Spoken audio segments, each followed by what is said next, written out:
চার্জশিটে জনৈক অভিষেক বন্দ্যোপাধ্যায়ের নাম উল্লেখ রয়েছে কালীঘাটের কাকুর একটি অডিও রেকর্ডিং প্রসঙ্গে।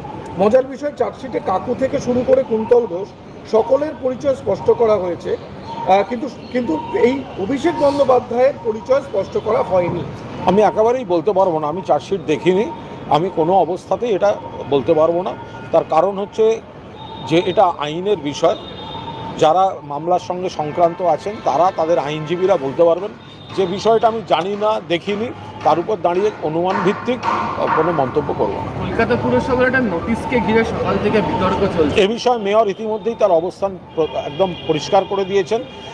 এই নোটিশটা সম্পূর্ণভাবে এটা এক অফিসার দায়িত্বজ্ঞানহীন কাজ করেছেন, কারুর সঙ্গে কথা না বলে ইতিমধ্যেই তাকে শোকজ করা হয়েছে। ফলে ওটার দিকে কারুর তাকাবার দরকার নেই। ওটা যিনি এখন সেটা কী ভেবে করেছেন, মেয়র বা কর্পোরেশনকে ফলস পজিশনে ফেলতে করেছেন কি না, এগুলো তো খতিয়ে দেখতে হবে।